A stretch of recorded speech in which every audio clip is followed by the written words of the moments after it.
You're listening to the Unsiloed Podcast with Greg LeBlanc, produced by University FM. Unsiloed is a series of interdisciplinary conversations that inspire new ways of thinking about our world. So wherever you are, enjoy today's episode, and here's your host, Greg LeBlanc. Welcome to Unsiloed. This is Greg LeBlanc, and I'm here today with Jonathan Rauch, who is a senior fellow at the Brookings Institute and also the author of a bunch of books. Most recent book is called Cross Purposes, Christianity's Broken Bargain with Democracy. And then, of course, some of the older books, which we discussed in an earlier podcast, include The Constitution of Knowledge, A Defense of Truth, Kindly Inquisitors, The New Attacks on Free Thought, The Happiness Curve, which we never talked about, but considering that you are now a little bit further along on that curve, maybe you can update me and tell me if things look even brighter further down that curve. And then you wrote a book on gay marriage, which came out, I think, in 2004. And it was a prospective, almost a sort of a plea for political change.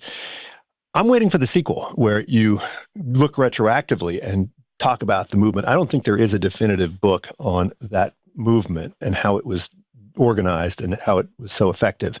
But today, I guess we'll start by talking about cross purposes. Welcome, John. I am happy to be on the show. I am a devoted listener of Unsiloed, and one of my goals in life is to be on all the podcasts that I like to listen to. So I'm very happy to be here.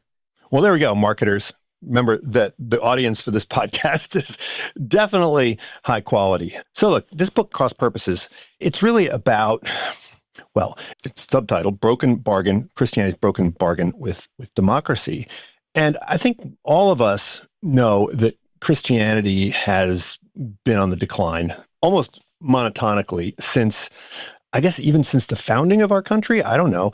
Certainly in my lifetime, as a kid growing up, I remember going to church on Sunday, and our local church had a 9 o'clock mass, a 10 o'clock mass, an 11 o'clock mass, a noon mass, a 5 p.m. mass, and they're all crowded. And I went back to my old neighborhood and stopped in at this church, and it was like a tumbleweeds ghost town. And Where was that? This was in suburban Philadelphia. Catholic? Yeah, Catholic. And in fact, when my parents were looking for housing, moving to Philadelphia, the real estate agents were like, you guys got to go here because this is the Catholic neighborhood. I don't think they do that anymore. But we've all been wondering, like, what are the consequences of this decline in Christianity? And folks like Nietzsche and so forth have been talking about it. And I think that among the elites, the elite circles that we run in, the view is like, well, who needs it? Liberalism has its own normativity. It has its own source of virtue. It has everything. Why would we ever need religion? And I think your point is that, well, the founders were a little bit more astute, and they realized that there was this symbiosis between liberal democracy and religion. So maybe you can start by telling us, why did you write this book? Like, how did you get into this? I'm following your advice. This has been a journey for me, Greg, because I grew up with a really bad attitude toward Christianity. I knew from very young that I was different because I was a Jew. That was obvious. And also, I knew that it was really hard for me to believe in God. I've never succeeded at that. I'm an atheist lifelong.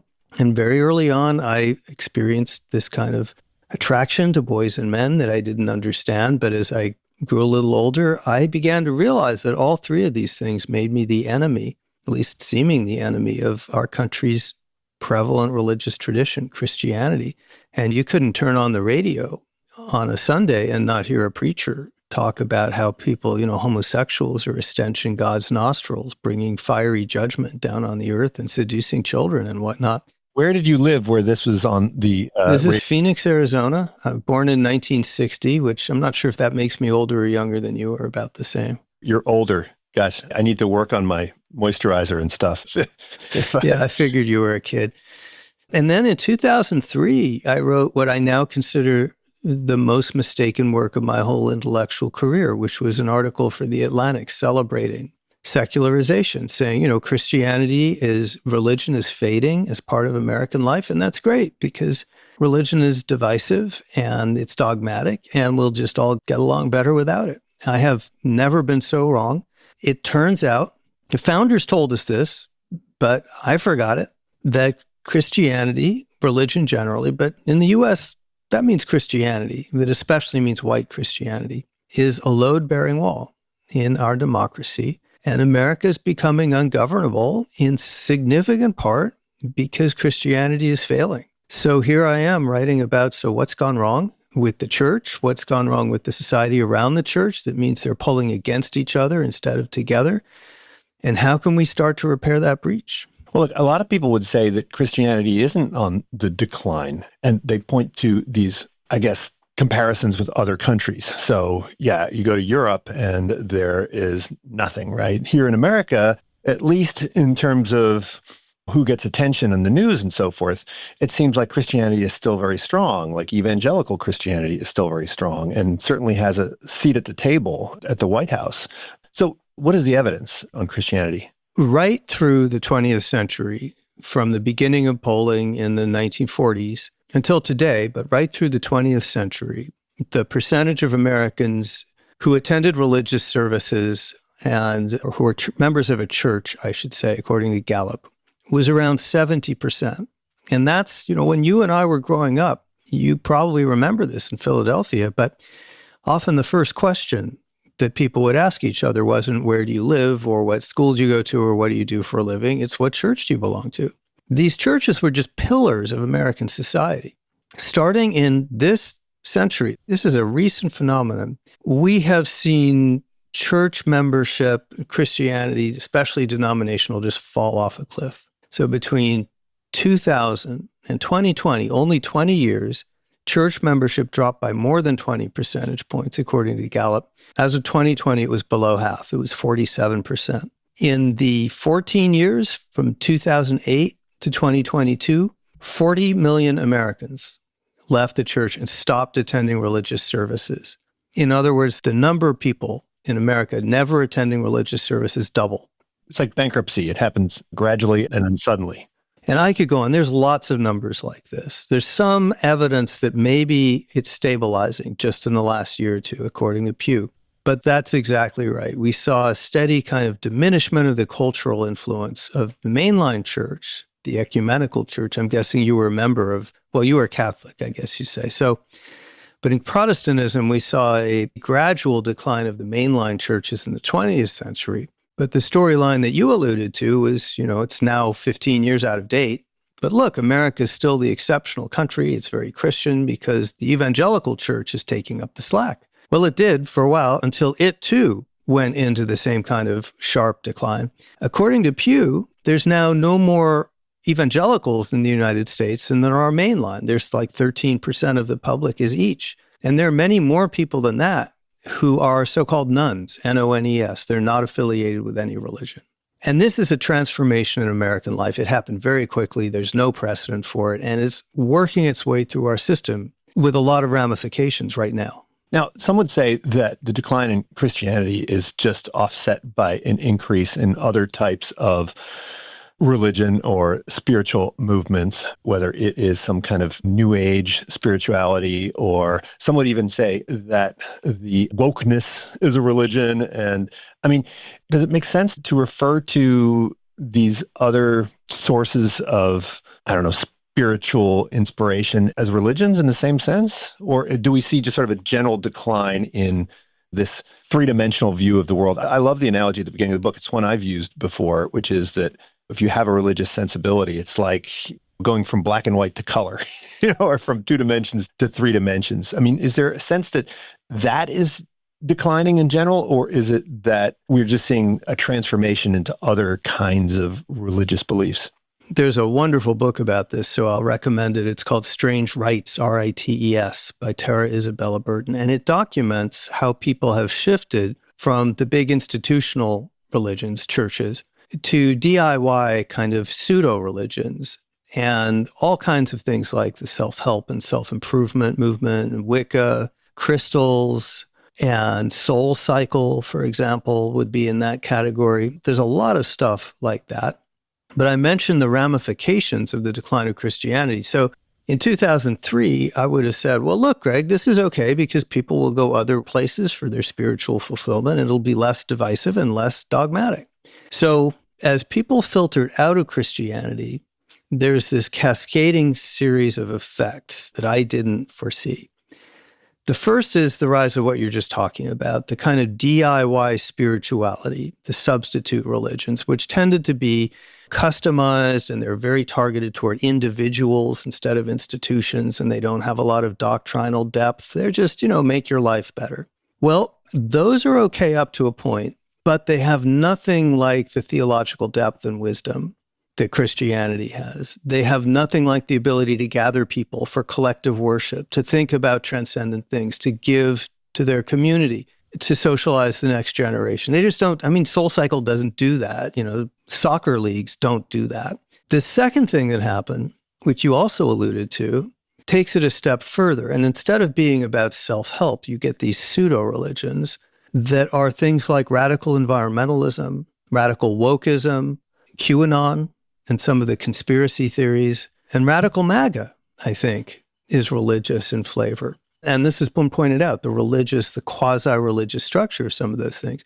Now, not only do those things not socialize the next generation in collective worship with deep theological traditions, they are divisive, angry, often based on conspiracy theories, polarizing. They are actively harmful to our ability to get along with each other.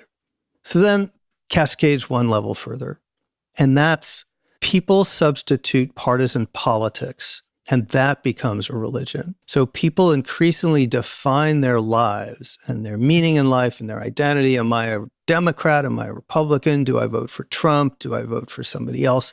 Politics cannot bear that burden. It's supposed to be about negotiation, working things out, about tax rates.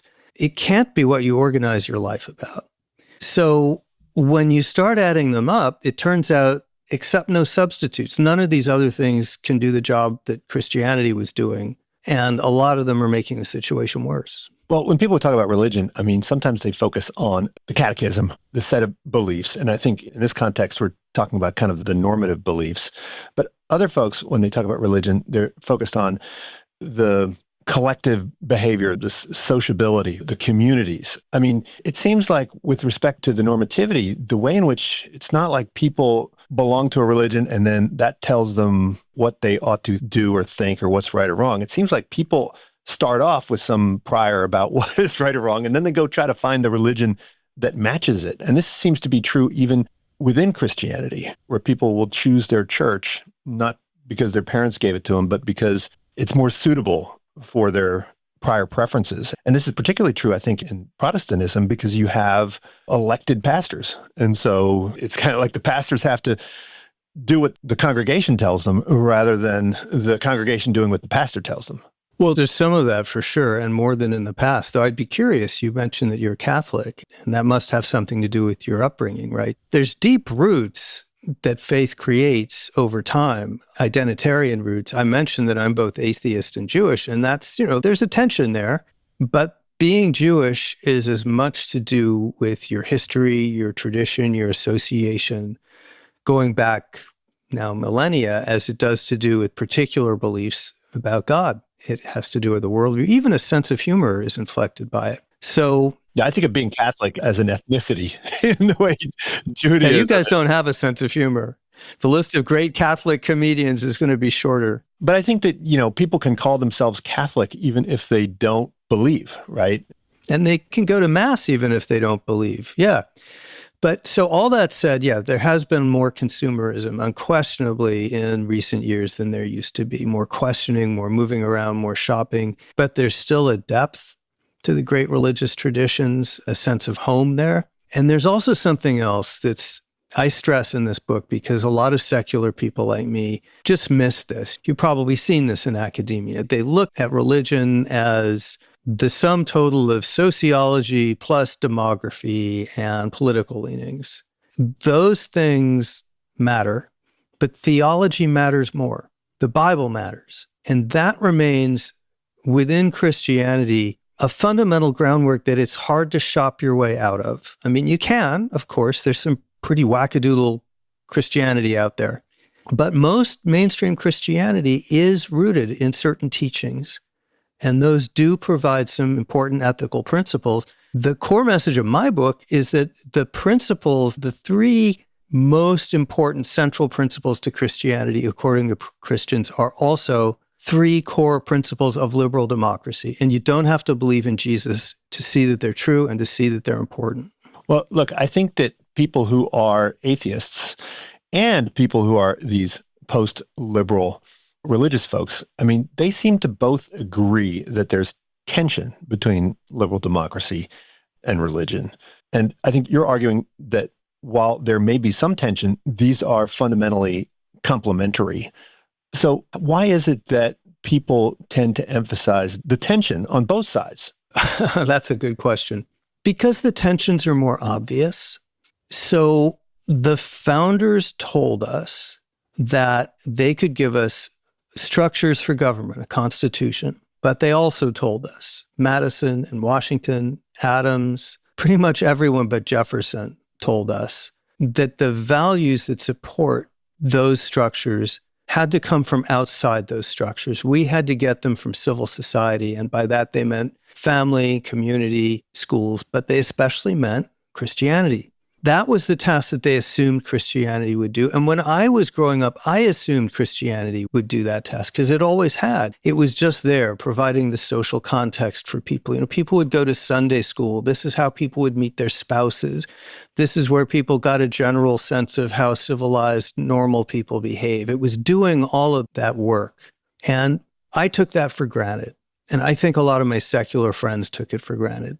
We just assumed it was there, and it was our patrimony as secular liberals. It was easy to notice the conflicts. I mean, look, I'm gay. I struggled for years against Christianity's opposition to homosexuality. I struggled for gay marriage for 19 years. I gave my life to that. So the conflicts were obvious, but in the midst of fighting those fights, I think we forgot what it was we had in common. And that was a mistake.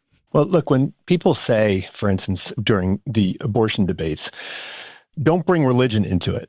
And I've always wondered, well, then what are you supposed to bring into it? I mean, if you can't bring religion into it, then you can't really bring anything into it, right? I mean, you've got to bring normativity into these questions. And so for people who are very critical of religion, do they tend to think that normativity and ethics and virtue can come from liberalism itself? I mean, liberalism seems to me to be too shallow in that sense, to offer up fundamental ethical principles or visions of virtue or the good life. Yeah, my book is very critical of tragic choices that the church, well, the white Protestant church has made. But it also agrees that secular liberalism is incomplete and we need help from the church. The biggest pushback I get from my book, despite how critical it is of Christians, is from secular liberals. You know, this is small L, not progressive left-wingers, but people who are believe in the sort of John Stuart Mill view of the world that most of us share. They say, so, okay, Rauch, so you're throwing in the towel on having a truly secular democracy that works. And I kind of am, because we've been trying that experiment and it's not working. So yeah, that's right. There's a book, very good book, very interesting book by a philosopher named Alexander Lefebvre. He's Canadian. You may have had him on your show. In fact, maybe that's how I learned about the book. Liberalism is a way of life. So Lefebvre points out rightly that liberalism itself comes with important values. It's not just neutral. Like fairness, he gets this out of John Rawls. I get it out of Immanuel Kant, but same difference. And he's right that liberalism is not value-free. It has some very important, crucial values. But where I disagree with Lefebvre is I think he thinks those are enough. And I don't think they're enough. And that's because my kind of secular liberalism cannot answer possibly the two most fundamental questions that people have or that societies have. The first is, why am I here? What's the purpose of my life? If I'm more than just a random agglomeration of cells that wink in and out of existence, what then am I? Do I have significance? The second is, what's the foundation of morality, the difference between good and evil? Unless it's just all a matter of preference and some people imposing their preferences on others or walking around dogmatically, there must be a foundation for good and evil. Secular philosophers, the greats Kant and Hume and all of them, have worked really hard at both those questions, and the best we can do is to get 2/3 of the way there. The great religious traditions have answers to those questions, and they're very important questions. So I think, you mentioned the conflict between liberal democracy and religion, especially, let's talk about Christianity, which is really what we're talking about in America.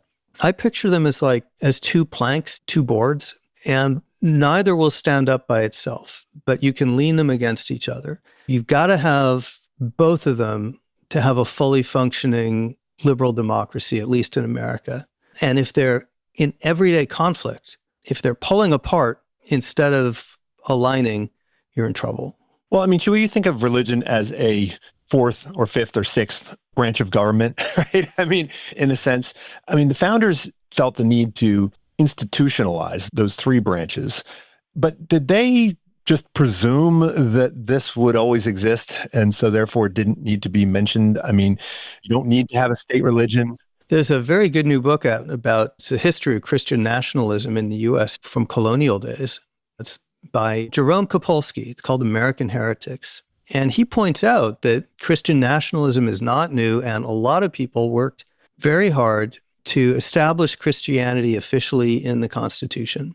And the founders deliberately rejected that. They said, nope, they do not mention Christianity. They don't mention God in the Constitution.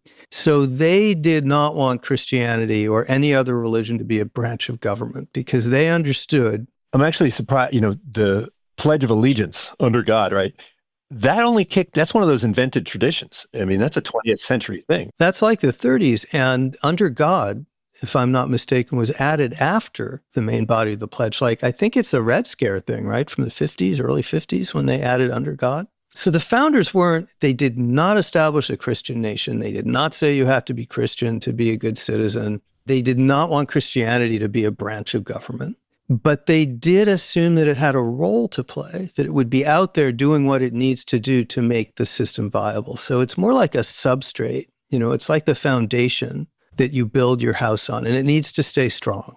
Right. And of course, the founders, they read a lot of the classics. I did a podcast on this earlier about George Washington and all these folks reading Cicero and so forth. Jeff Rosen has a book on that, right? Exactly. That's who I interviewed. And I think, so while they may not have been the most orthodox of Christians, in fact, many of them were deists, which were, I guess, crypto-atheists in a way.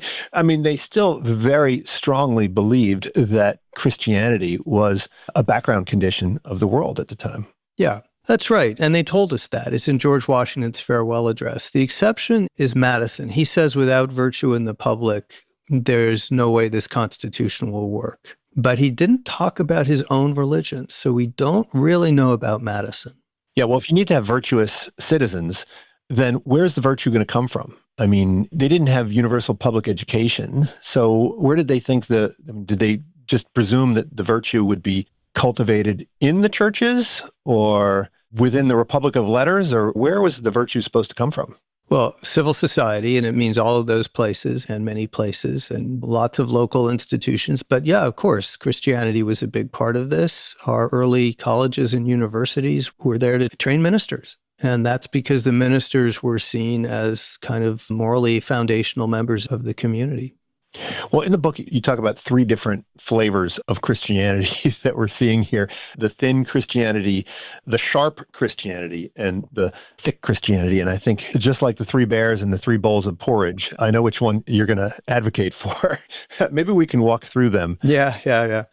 Well, so I come at this as a secular liberal. The question I walk in the door with is not, how do we revive Christianity? Because I'm not part of that we. Question I walk in with is, how do we make America governable again? That's my MAGA hat, make America governable again. And I think that's going to be a lot more difficult. Wait, have you trademarked that? You got 3 weeks before this podcast goes up. So should I put it on a hat? Yeah, maybe it's a different color. I don't know, but you might want to get that one in the books. I'll go into business with you because you understand finance. You can be treasurer of our company. So I want to make America governable again. And that's going to be really hard if Christianity continues to go down the sharp road and the thin road. So thin Christianity is what we talked about. That's when the church blends into the surrounding culture and it gets diluted and it just becomes a consumer choice or a lifestyle option, and people shop for churches, but the church doesn't ask them of anything. The doctrine's not particularly rooted in the Bible or anything other that's firm. This is what happened in the mainline churches. They kind of drifted to the left to a kind of social justice notion of Christianity. And a lot of people said, well, I can do social justice without giving up a Sunday morning. Yeah, so I mean, that, to be fair, that can also go in the other direction. So I know if I go to a concert at the First Congregational Church here in Berkeley, and I go to concerts there quite a bit, it's amazing how little religious iconography there is there, and partially because it's Congregationalist. But even on the walls, there'll be peace and there'll be justice, and there'll be all these slogans, but there won't be any slogans that say, faith or God. So yeah, just Greg, I was just last week talking to a retired PCUSA Presbyterian Church in the United States of America. That's a big Presbyterian denomination, a retired Presbyterian minister. And he said it got to the point where the church groups were not talking about God. You would not hear references to God or Jesus in the church They talk groups. about the homeless, and they talk about, certainly worthy of discussing, no doubt. But yeah. And, I'm not questioning anybody's motives or the church should work for justice, but it needs to have some boundaries. Christianity is a fundamentally countercultural religion. It's a religion without a state, but with a doctrine that's opposed to so much of what's going on in the world around it. And the mainline church lost that, and that it got too thin to support the kind of values transmission the founders expected and needed. And then there's the sharp church. Oh, before you get to the sharp, would you also include the prosperity church in the thin category? So there are churches. I put them in the weird category. Yeah, but that's a pretty huge movement where, come to church and we will talk about how you can grow rich by doing some franchise or whatever. That prosperity church seems to be very, very popular. It is influential. So I don't know which of my little three it would fit in, but it fits into the broader category of what we've been talking about for the last 40 minutes, which is secularization. Both the sharp and thin are both versions of secularization. So is the prosperity gospel. And that's where the church takes on the coloration, the complexion of the secular society around it. And so if the secular society is obsessed with material greed and getting richer, the church takes that on instead of Jesus, of course, who repudiated exactly those things that focus on the life and the riches of the next world. Are you ready for sharp? Yes, let's go. You want that? Sharp. So we've been talking about what happened in the mainline churches, which is they got really thin. The white evangelical church secularized, but in a different way. Starting in the 80s, then on into the 90s, under the leadership of people like Lou Sheldon and Pat Robertson, and of course, Jerry Falwell, it got into politics. And it thought that the church could influence partisan politics more than partisan politics would influence the church. And over the course of those years, it essentially became an arm of the Republican Party. And that really solidifies in the 21st century. And starting with, I think, John McCain, every Republican presidential candidate, no matter who it is, gets 80+% of the white evangelical votes. And Republicans are not electable as president without the white evangelical vote. As part of that, the complexion of the church begins to change, and you begin to see more and more people filtering into the church because of their politics and because being evangelical, identifying as evangelical, is kind of part of the conservative Republican brand. And you see people filtering out of the church who are interested in the gospel of Jesus. And so two things happen that sharpen the church. First, it gets narrower because almost everyone in the white evangelical church is a conservative Republican partisan. And it gets smaller. This is the shrinkage that we've been talking about.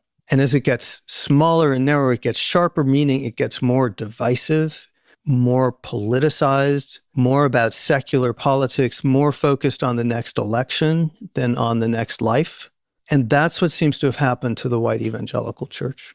Well, what's crazy to me about this is that it's not that the Republicans have adopted evangelical Christian positions. It's almost like the evangelical Christians have adopted the positions of their politicians. So I was speaking to a Christian friend of mine recently who was saying, hey, we got to keep all the immigrants out, or we got to stop supporting Ukraine. And I'm like, well, how did that become a Christian position? And I think it's a Trump position. And so now it is a Christian position. Yeah, Greg, that's exactly right. I alluded to the gamble that white evangelicals made, that they could influence partisan politics more than it would influence them. Well, that's a gamble that they lost, because more of the influence has come in the reverse direction. The most striking example of that, one of the most remarkable and now best known polling results of this century, is in, I think it's 2011, the Public Religion Research Institute asks people of varying faiths and denominations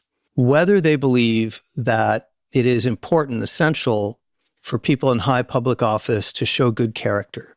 Right. I was going to ask you. You can see this coming, and by a 2-to-1 margin, white evangelicals say yes, and white evangelicals are, of all Christian denominations, the ones who most say that character is essential in high public office. In 2016, the question's asked again. Guess which, again, by 2-to-1, but flipping directions, guess which denomination now is the least likely to say that character matters in a high public official? It's white evangelicals. Well, what happened, ask yourself, in 2016? And the answer is white evangelicals, reluctantly at first, but then very enthusiastically, swing behind the least Christ-like candidate in political memory. Yeah, I mean, it's astonishing to me that so many evangelical Christians would get in behind, remember when Trump called John McCain a coward, or when he calls, I think he referred to Mitt Romney as an asshole. And I thought, wow, how can people, religious people, line up behind those sorts of claims? It's rather bizarre. But I think there's always been that strain. There have been the preachers who were caught with their pants down and so forth. And it seemed that Christians at the time would say, well, man is flawed, man is sinful, man is fallen. That's just part of the deal. Well, the question becomes, which way do you think Christianity should influence you? It's a fallen world. It's a scary world. There's a lot to be scared of. Christians are not wrong when they say, they're worried about the influence of the culture and the cell phones, and maybe their kid comes home and says they're the other sex and the school hasn't even told them, all kinds of things that they're worried about. And they're not wrong to be worried about it. The question, though, becomes whether your understanding of Christianity is nudging you in the direction of pulling back, thinking about the next world, thinking about those 3 core injunctions of Christianity, which, for the record, super important, are, number 1, don't be afraid. Number 2, imitate Jesus. And number 3, forgive each other. Very, very difficult commands in a scary world. Is your faith nudging you more in that direction, or is it pushing you to be even more politicized and even more, as they put it, idolatrous of a political figure? And if your faith community is pushing you in the un-Christ-like direction, then you've got to start thinking really hard about what the heck you're doing.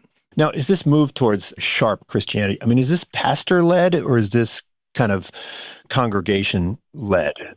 This is, unlike the first wave of politicization, which was led, a lot of it was led by the top formation of the Moral Majority and Lou Sheldon's group and Family Research Council and all those places. This is mostly bottom-up. This is mostly grassroots. Pastors do not like what's happening. Barna, which is a Christian research group, did a big survey of pastors a couple of years ago. They asked if pastors had seriously considered quitting in the last year. 42% said yes. And the number 3 reason after, I can't remember, number 1 and 2, though, were obvious, like low pay and high stress. Number 3 was politics. Pastors want to preach the gospel of Jesus. And people, as they say, that this is a cliche, but it's true. They say, we have our parishioners for 2 hours a week if we're lucky. Cable news has them for 12. And the cell phones for even more than that. So they often feel like they are just fighting a battle to keep Jesus at the heart of their ministry, when a lot of people, not everyone, by no means everyone, but a lot of people are coming to church and saying, look, our lifestyle's in danger. We may not be a Christian nation in 10 years. We're being driven from the public square. Our kids are being trans. What are we going to do about this? We got to fight. We got to win. The other side, they're taking a gun to a knife fight. We got to take a gun. And so, no, this is coming from the bottom up. It's a crisis of authority, as one person put it. Yeah. But I mean, you also talk about these post-liberals, and there seems to be a proliferation of books and thinkers, intelligent, careful, well-considered folks who are saying that this is a problem and that they offer up a solution. So what is it that is, I guess, legitimate about what the post-liberals are saying, and what's problematic about what they're saying? So post-liberals, for those in the audience who've not dived into this literature, are predominantly, though not entirely, Catholic intellectuals. And they say that liberalism, this is small L liberalism, like the founders and the Constitution and limited government and free speech and all that, not capital L progressive left-wing liberalism. They say liberalism pretends to be a kind of neutral process that leaves lots of room in civil society for people to find their own meaning and build their own communities. And they say that's a lie. Liberalism is an aggressive cultural imperialism. It's radically individualistic, radically consumeristic, wherever it sees faith, family, tradition, or nation. It will tear them down and dissolve them into atomistic individualism and consumerism. And empirically, that seems like an accurate description. You asked what's true and what's not true about that.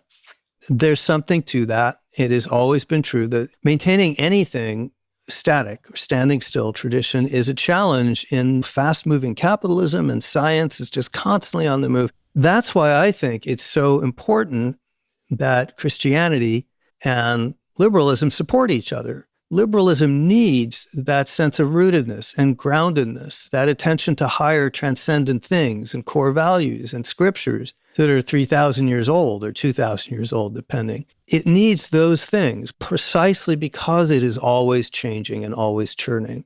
Nietzsche said this. Nietzsche hated Christianity, but he said, when God is dead, there won't be anywhere to go for these values. So that's the part that they're right about. Here's what they're wrong about. It's what the late economist Charlie Schultz used to say about supply-side economics. There's nothing wrong with it that you couldn't fix by dividing it by 10. So they hugely exaggerate the failures of liberalism. They say it's bankrupt and it's failed. Well, tell that to the billions of people in the world and the millions in America who've been lifted out of poverty. Tell that to the people who received a vaccine for COVID that was developed in a year in record time because of what science. I could go on, but liberalism has been an astounding success in many ways. It's just not perfect. And then they also say they're post-liberals, but they don't say what that means. So what exactly is the alternative? Should the model be Putin's Russia? Chinese communism? Theocracy? Iran, maybe? How about illiberal democracy? They've got that in Hungary. Result of that is that Hungary is falling behind the rest of the EU. They won't tell us. And I think the right answer is the founders' answer, which is a combination, a hybrid of liberal democracy and a healthy and vibrant religious, in America, that means Christian sector. And I do think that's possible. Right. It's just hard to find good examples of Christian communities that fall into this bucket, which you call thick Christianity. And I think you spent most of that chapter talking about the Latter-day Saints, the Mormons, right? Which I think to people outside of Utah, they seem to be a bit strange. No one can quite tell whether they are Christians or not. But they seem to offer a recipe or perhaps an optimistic potentiality for Christianity that will serve this purpose. What is it about that community and your experience with them? A fascinating story of your interactions with them, particularly related to like Prop 8 in California and so forth. Yeah, there's quite a story there. It could take a while to tell if you want it. Maybe I shouldn't do that. Well, just two things to lay a little groundwork. First, I am not telling anyone that they have to become a Latter-day Saint in order to realign Christianity with liberal democracy or anything like that. And second, what I mean by thick church is not specifically about Latter-day Saints or any other church, but what I mean by thick is that it's countercultural enough and has clear enough boundaries so it can provide people with a real sense of community, a sense of specialness and differentness, and it will demand something from them, and it will give them something in exchange. And by thick, I also mean in the context of America, a liberal democracy, that will be generally supportive instead of generally opposed to the Constitution and our way of life. So it'll make room for others of different faiths, for example. And the post-liberals would say, well, that's not possible. Liberalism has destroyed itself. It's undermined the very possibility of that. And I could point to Christian communities that are still thick. The Seventh-day Adventists, for example, are in that category. But the most striking example, because the one that's the most theologically articulated and advanced, is the Church of Jesus Christ of Latter-day Saints. They're actually part of the reason I wrote this book, my astonishment at what they're doing. So there's two levels of that. I don't want to filibuster, Greg, so you stop me. But one level is the real world, the practical stuff they've been doing that's countercultural and totally different from what white evangelicals have been doing. And the second part of that is the theology underlying that, the idea of a civic theology. So do you want either or both of those? Well, the civic theology is interesting, right? And the question is whether or not it could have arisen if they were not persecuted, right? Their origin story is one of persecution. So let's talk about civic theology, so what is that? Evangelicals have a phrase they call discipling or spiritual formation. And that means making yourself in the image of Jesus in all aspects of your life.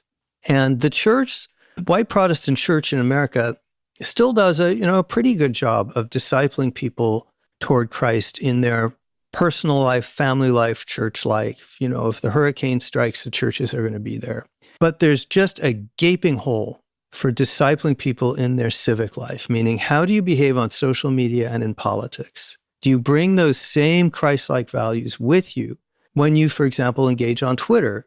Or do you say, as David French memorably puts it, well, I may be a bit of an asshole on Twitter, but you should see me in the soup kitchen. So that won't do. Christianity is a unified garment. You're meant to bring it to all sectors of life. But what does that mean? So Martin Luther King had a civic theology. He was, people call him Dr. King. I think Reverend King is the more important title. And it had to do with a kind of a philosophy of nonviolence and non-hate that was deeply rooted in his Christianity. The Church of Jesus Christ of Latter-day Saints also has developed a civic theology.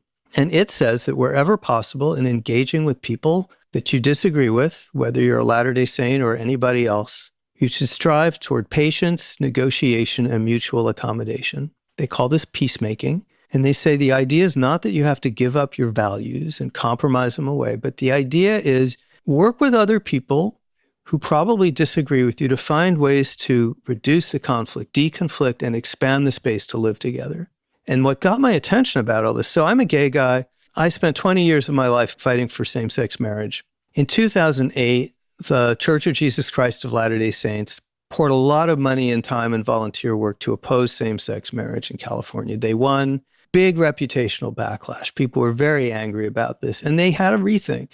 Is this really the role they wanted to play? So in 2015, they, along with the Equality Utah, the LGBT group in the state, and Republicans in the legislature, hammered out a package deal that combined anti-discrimination protections for the state's LGBT people with religious liberty protections for faith-based organizations. It passed with an overwhelming majority, and Troy Williams, the head of Equality Utah, will tell you it has transformed not just the law, but the cultural environment in the state by creating a new level of trust and mutual understanding and creating working relationships between the legislature and the gay community.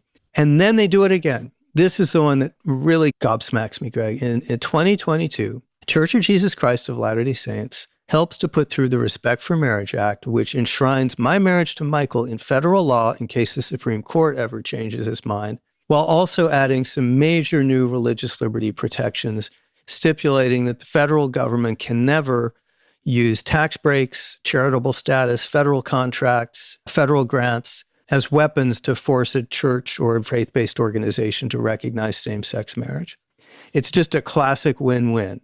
They help put that through despite the fact that homosexuality is a sin in their church and you can get excommunicated for same-sex marriage.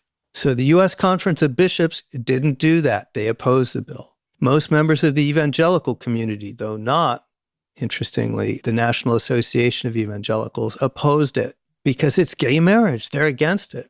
It's a whole different philosophy. It says, let's figure out how to get along together without giving up our values. That's difficult. But they see this as part of their mission from Jesus Christ. So I look at this and say, well, no, I don't expect anyone to become a Latter-day Saint who isn't. But Christians of other types can take inspiration from this because this is a lot closer to the vision of Jesus than the sharp church. What Jesus preached is a lot more like James Madison than it is like MAGA.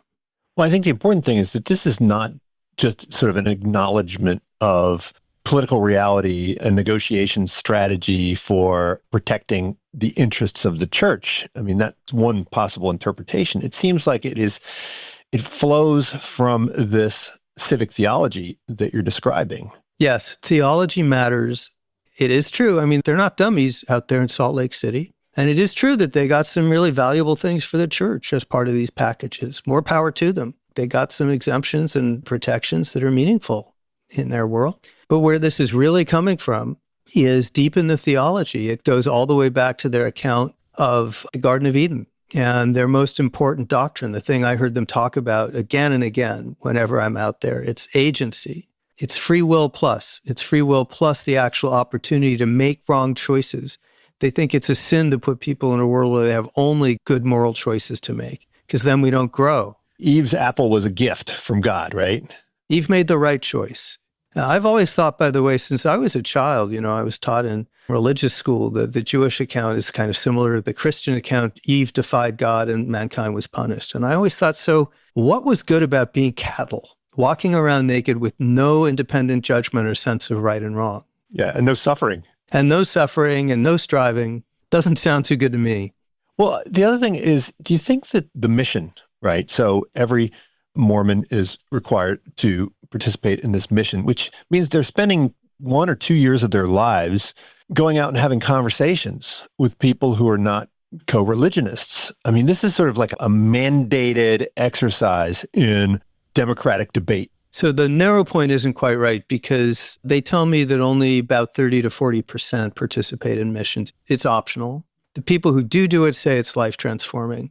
I'm guessing most of the leadership. Yes, most of the leadership will, and the devout people, a lot of them do. But the more important point is that, we talked about a thick church, one that's able to project its values and often countercultural values and hold on to its members despite all of the incoming flack.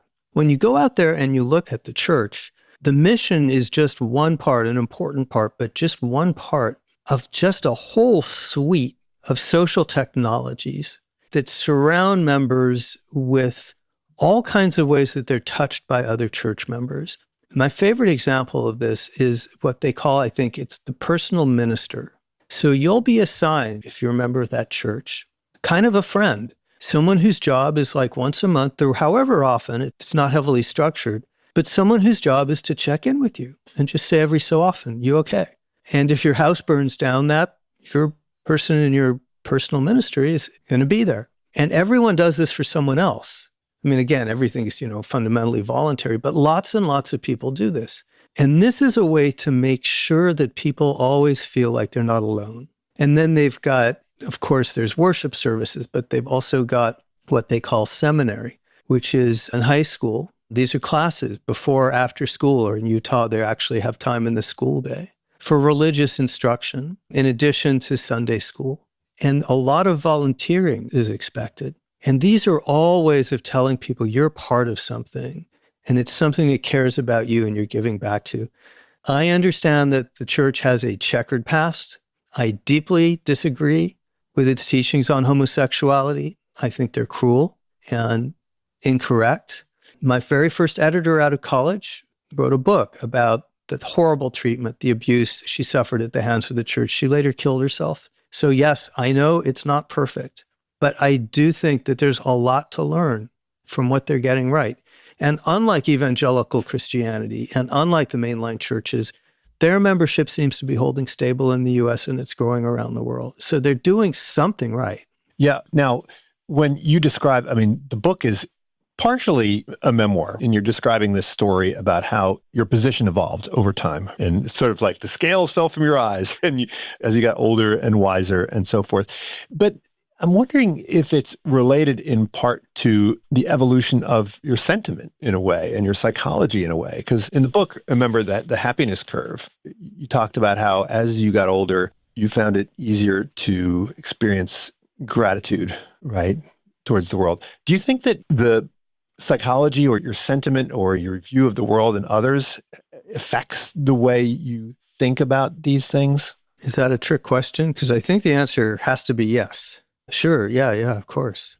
I don't know how to sort these things out. It's all part of the journey. But yeah, my edges have softened. I've become more attuned to the mysterious parts of life and more attuned to what I don't know, more humble about that as I've aged. I've lost some of the ambition and energy and hard edge that I had in my youth when I was sure I was right and very polemical. And that drove my book, Kindly Inquisitors, which I think you alluded to. It's a very passionate book. So it's all bound up together. A lot of it, though, is been getting to know, becoming close friends with some remarkable Christians, starting with my college roommate. But today there are people, Russell Moore, who wrote Losing Our Religion, wonderful book, and Pete Wehner and Tim Keller, I think, who is the greatest evangelical pastor of his era. He died a couple of years ago.